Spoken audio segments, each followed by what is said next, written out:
Okay, I am still, of course, on the Eastern Cape, the Garden Route, and a little bit further towards Cape Town from Titsicama. I'm at a place called the Robberg Nature Reserve and Marine Protected Area, and it's a peninsula that sticks out and forms Plattenberg Bay. So I'm just panning back. This is the bay, and that's the town, city, whatever, of Plattenberg. And this peninsula, which is all part of this protected reserve, juts out several kilometers. You can see it's very rugged, steep cliffs down in the water, and there's I think a 9-kilometer loop trail that goes out and around this peninsula, which I'm on. I just started. It's kind of raunchy weather today. It's been raining, light drizzle, or drizzle and light rain pretty much all morning. But there's a little bit of a break here, and I think it's supposed to start improving. But hey, I'm here now, and you kind of take what you get. All right, see you on the trail. Cheers. Just a little more footage as we head out along this peninsula. You can see the trail. Looks like they've got a cable or something there along the edge there to keep people from falling in the ocean. Alright, cheers. Pretty amazing trail that they've carved into the side of this rock face. These rocks here are all conglomerates. It's just rocks, little boulders and stones of all different sizes, all kind of cemented together in what we call a conglomerate. It's not sorted. Anyways, more to come. Okay, I'm a little further out on the peninsula, in sort of hopefully the tail end of one of these bands of light rain. But I wanted to show you this in case the rain gets worse and in case I don't get a better view. But down there is a Cape fur seal colony. So all those black dots in the water, if you can see those are all seals. And all on those rocks there. So there's thousands probably of these Cape fur seals. Hopefully we'll get closer. I just don't know what this trail's going to do. I can hear them. I don't know if you can hear them.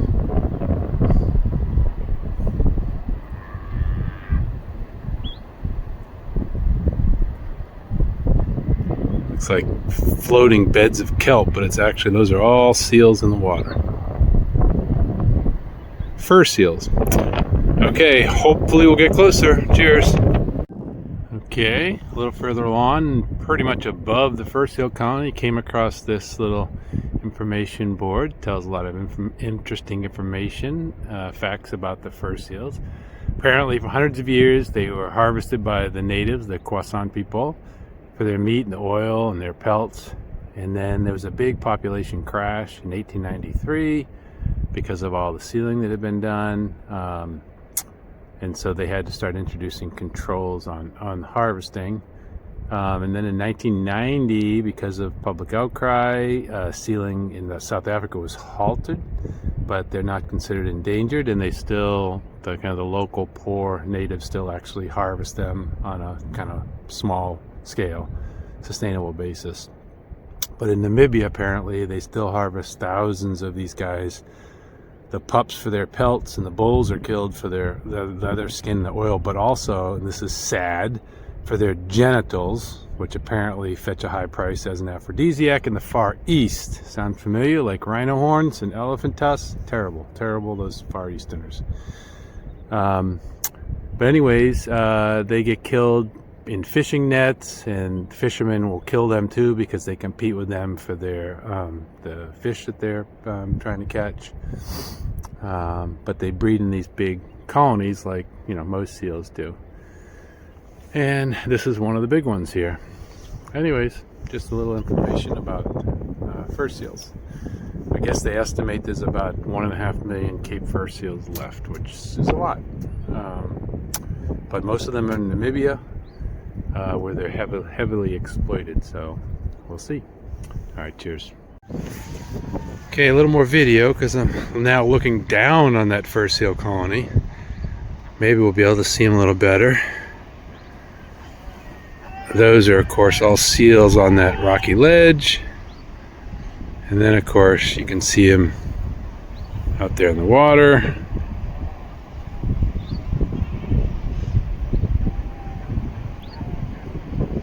If I can point my camera in the right way. I think we're just seeing the edge of this colony because it looks like they extend and wrap up around the corner there.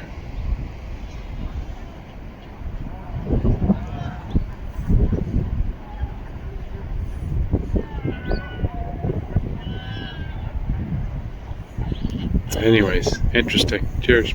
One thing I guess I could point out is this whole headland peninsula is covered in this vegetation they call fynbos, F-Y-N-B-O-S, which is this low woody shrub and heath vegetation that occurs in these harsh environments. In this case, harsh because of the high winds and the salt spray, but you also get it inland, of course, at some of the higher elevations, which we've seen before. But anyways, so when you're not walking along the top of the cliff faces, you're walking through this fynbos vegetation up on the top here. Cheers. Just a little more of the trail here up on the top on this sandy dune-like setting covered by this fynbos vegetation. Birds singing. I have not seen it yet, so I haven't identified it yet. Hopefully I will. What a great song though. Cheers. Got to show you the good with the bad. I don't know if you can tell, but I'm in a pretty good bit of light rain right now, steady light rain. So it comes in bands. You get like 10 minutes of this, and then you get a break, and you get another 10 minutes, and kind of off and on. All right, just to go show you that, you can't just wait for the good weather, or you'll never do it. All right, bye. Okay, I haven't been able to take much video or even pictures because that light rain is sort of borderline heavy rain for the past 20-30 minutes. So everything's quite wet. Even the trail's turning into a little bit of a stream. But hopefully, when I get out to the end, which you see up ahead, hopefully it'll clear up. And then I'll be able to take some more pictures. Cheers. As you can see, my trail has pretty much turned into a stream bed. And if it's not a stream bed, then there's pools, so there's no staying dry anymore.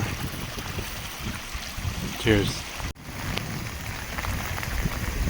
Just want to show you that the fur seals and the breeding colonies have just extended all along the entire length of this peninsula. There's just thousands of them down there in the water, and then on the rocky shelves there's thousands more. Pretty cool. Cheers. Okay, well, I made it out to the end of the peninsula, the point they call it. What's pretty cool is you see the waves coming from the right flowing to the left, and then they refract and bend around this peninsula and then crash up against the cliff face. Pretty cool. Anyways, I was just thinking to myself, with this terrible weather, I'm not going to see any other people out here, which is kind of the upside of the bad weather. But then I look down and I see there are two people down there at the bottom, which is where I'm heading. So I guess I'm not the only one that braved the weather. Okay, to the bottom, and then we wrap around the peninsula on the other side. Cheers. I don't know if I'll be able to keep this camera dry enough, long enough in this rain to show you these seals swimming by. I don't know if they're playing or feeding or whatever in this very rough surf right out here at the very tip of the peninsula. The seals just keep streaming by in, a few to a dozen or more in little groups.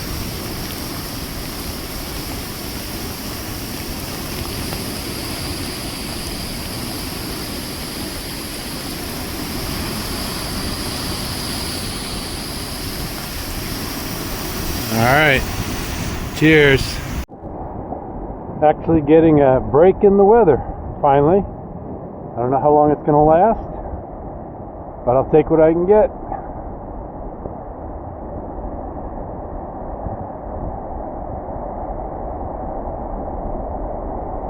Cheers.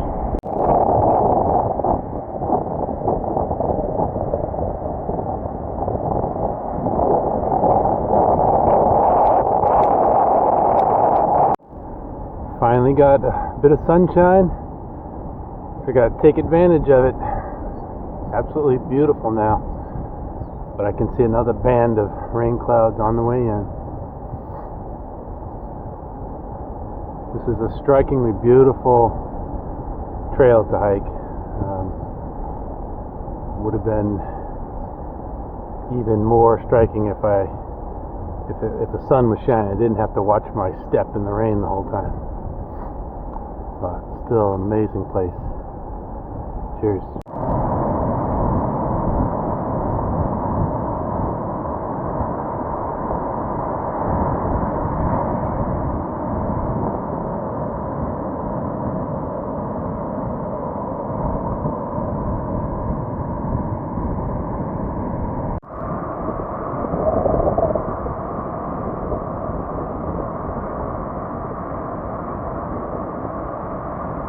Okay, this is as good a place as any to end this hike. Almost back to the car. And looking back out at the peninsula, seeing this beautiful scene, figured this would be a nice place to stop. So I hope you enjoyed the hike, and I hope you stayed dry, even though I got soaking wet. Cheers. Okay, I'm starting my hike in the wilderness section of the Garden Route National Park. On a trail called the Half-Collared Kingfisher Trail, which follows this river up to a waterfall, but also goes a section of it, or I should say a side trail, goes up to a high point and an overlook, which I'll be doing, and then I'll end up kind of looping back to the river. So anyways, more to come on this trail. Okay, I think I'm at the lookout point on my way up this river, which I'm camped along.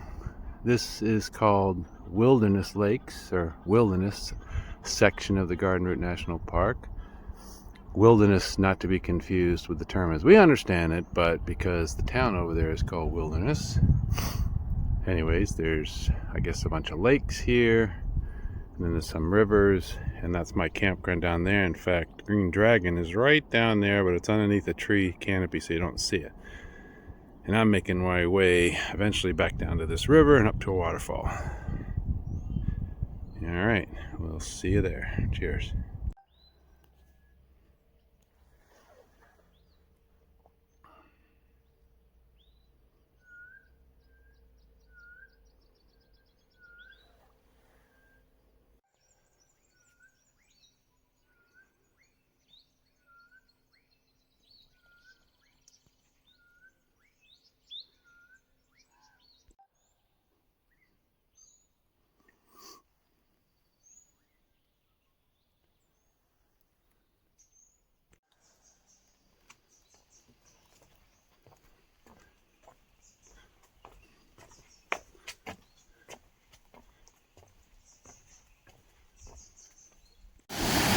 Okay, we're here at the waterfall, which, it's probably a 20-foot drop, and to be honest with you, as waterfalls go, not the most impressive. But this is like apparently the most popular hike in the park, and this is the destination, so I'm a little surprised. But, you know, whatever, it's still peaceful out here, and there's no people, so still quite a nice hike, but I was expecting a little more. Maybe when there's high water flow and this whole thing is filled with water, it would be a lot more impressive. Alrighty, cheers. This is the way you get yourself across the river on this trail. A pontoon with a line and a pulley. You pull yourself across. Interesting way to cross the river. Cheers.